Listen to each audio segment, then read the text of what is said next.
18. Kehamilan yang tak diinginkan. Aku merasa menjadi wanita paling beruntung karena memiliki suami seperti Farel. Dia dengan ikhlas dan lapang dada menerima istri yang tidak mampu memberikan sesuatu yang paling berharga untuknya. Tidak sia-sia pengorbananku selama ini yang selalu yakin dan setia mencintainya. Kini aku menyadari bahwa Farel telah membuktikan betapa dirinya tidak berniat sedikit pun untuk meninggalkanku kala itu. Dia melakukan semuanya demi masa depan kami. Pagi sayang, aku terbangun dan mendapati Farel duduk di samping tempat tidur. Aku pun langsung duduk. Aku kesiangan ya? Enggak kok, aku sengaja terbangun untuk mandangin wajah istriku yang cantik dan ngangenin. Aku terharu mendengar apa yang Farel katakan. Aku menunduk lalu menitikkan air mata. Kok nangis? Ada yang salah dengan ucapanku sayang? Farel memegang kedua pipiku. Aku semakin merasa bersalah dengan sikap yang kamu tunjukkan padaku. Jangan pernah ngomong seperti itu. Kamu itu gak salah. Dia mengusap air mataku. Terima kasih atas cintamu untukku. Farel langsung memelukku. Dekapan ini terasa hangat dan aku seperti menemukan ketenangan dan kenyamanan. Dia selalu mampu membuat diriku ingin selalu berada di dekatnya. Cinta itu sangat unik dan kadang tidak dapat dimengerti.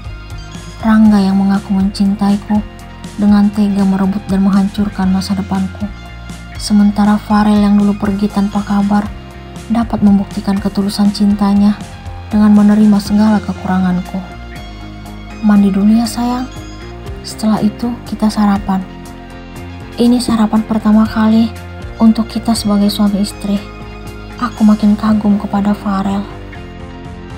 Aku merasa malu karena sebelum mengetahui alasan Farel tiba-tiba menghilang, aku dengan sombong mengatakan tidak mencintainya. Dia pernah menitikkan air mata karena diriku menolaknya dan lebih memilih laki-laki yang telah merenggut kesucianku. Farel tidak pernah dendam sama sekali terhadapku. Dia bahkan tetap berusaha untuk membuktikan kalau dirinya selalu setia mencintai dan menyayangiku. Saat itu, mata hati ini benar-benar telah dibutakan oleh rasa benci. Aku tidak mampu melihat besarnya cinta yang dia miliki. Kamu udah mandi?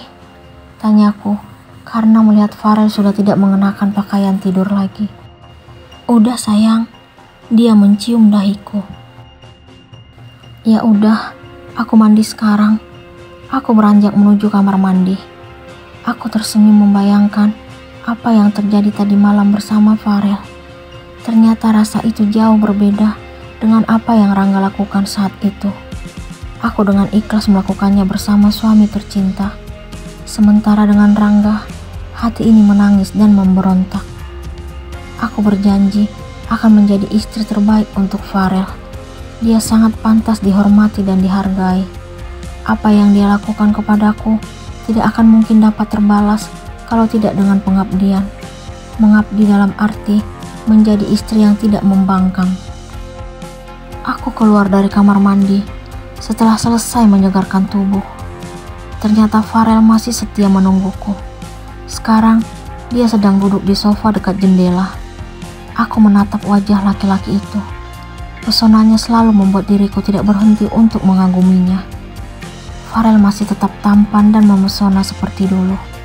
Ketampanan dan kebaikan hatinya yang membuatku jatuh cinta kepada sosok itu. Senyuman manis dan kumis tipisnya membuat hati ini bergetar saat berada di dekatnya. Aku udah siap, Rel. Aku menghampirinya setelah selesai mengenakan pakaian. Yuk kita sarapan. Dia pun berdiri, lalu menggandeng tanganku. Hidup ini terasa indah karena memiliki pendamping hidup seperti Farel. Kesedihan dan kehancuran yang pernah aku rasakan kini telah berubah menjadi kebahagiaan. Dia telah berhasil membawaku keluar dari penderitaan. Nikmat itu makin sempurna saat anggota keluarga menyambut kami di meja makan. Orang tua dan adik Farel satu-satunya sangat ramah dan sopan kepadaku. Namanya Ayu. Saat ini masih duduk di bangku kuliah. Aku bangga karena akhirnya memiliki seorang adik. Terima kasih atas nikmat yang Kau berikan kepadaku ya Allah. Waktu terus berlalu. Hari ini genap 2 bulan usia pernikahanku dengan Farel. Akhir-akhir ini aku merasa cepat lelah dan selera makan juga berkurang. Rasa mual tiba-tiba muncul, membuatku merasa lemas. Rel, akhir-akhir ini aku merasa mual. Aku kenapa ya? Tanyaku kepada Farel sebelum menuju alam mimpi. Besok kita ke dokter ya sayang. Dia membelai rambut panjangku. Aku takut, Rel. Kenapa harus takut? Gimana kalau aku hamil? Bukannya itu yang kita harapkan. Tapi aku takut membayangkan sesuatu yang tidak aku inginkan, Rel. Maksudnya apa sayang? Aku takut dengan kejadian itu. Kamu gak perlu takut. Seperti apapun hasilnya, aku akan tetap terima dan selalu mencintaimu. Terima kasih sayang. Entah kenapa sebutan itu tiba-tiba keluar dari bibirku. Apa sayang? Coba ulangi lagi. Sepertinya Farel menyadari sebutan itu. Apaan? Aku seolah-olah tidak mengerti maksud Farel. Panggilan sayang untukku. Biasanya kamu pakai nama. Udah ah, aku malu. Aku membenamkan wajah ke dadanya. Farel memelukku, lalu kami pun berbaring. Aku masih memikirkan hari esok. Aku benar-benar sangat takut membayangkan jika apa yang terjadi di masa lalu akan berpengaruh di masa sekarang.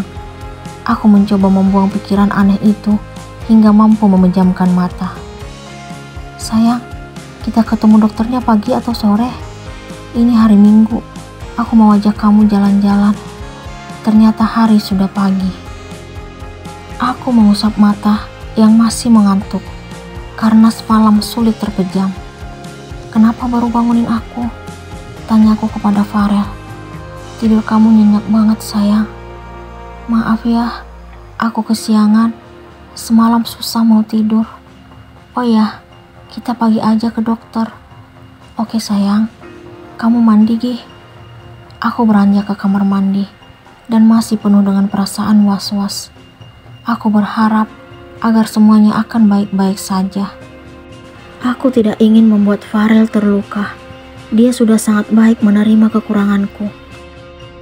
Setelah selesai mandi dan bersiap-siap, kami pun menuju mobil lalu meluncur.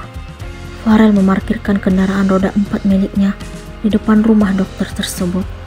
Kami segera turun, kemudian memasuki ruangan karena sebelumnya sudah menghubungi sang dokter. Selamat ya Mbak, dokter itu tersenyum kepadaku setelah selesai melakukan pemeriksaan. Selamat untuk apa dok? Tanyaku heran. Mbak Ulan positif hamil. Usia kandungannya memasuki 14 minggu. Rasanya seperti disayat sembilu yang sangat tajam mendengar penjelasan dokter. Usia kehamilanku 14 minggu, sedangkan aku menikah dengan Farel baru 2 bulan, artinya 8 minggu. Ini benar-benar membuat hati ini ingin berteriak. Ternyata ada benih rangga dalam rahimku. Aku dan Farel keluar dari ruangan itu, lalu menyelesaikan administrasi. Setelah itu, kami pun kembali memasuki mobil. Aku menangis sambil membenamkan wajah di dada Farel. Aku tidak percaya dan tidak mengharapkan apa yang terjadi saat ini. Bagaimana kalau keluarga tahu kalau usia kehamilanku lebih lama dari usia pernikahan kita? Tanyaku kepada Farel. Hati ini sangat sakit karena telah melukai perasaannya. Kamu gak perlu bingung sayang. Kita terpaksa harus berbohong demi kebaikan. Aku tidak ingin mereka salah menilaimu. Aku kembali terharu mendengar jawaban laki-laki yang telah banyak berkorban untukku. Betapa besar hatinya menerima kenyataan pahit ini. Hati siapa yang tidak sakit mengetahui istrinya mengandung anak dari pria lain. Ampuni aku suamiku. Aku tidak tahu harus bagaimana untuk membalas semua pengorbanan dan kebaikanmu. Apakah Rangga akan mengetahui kehamilan Ulan?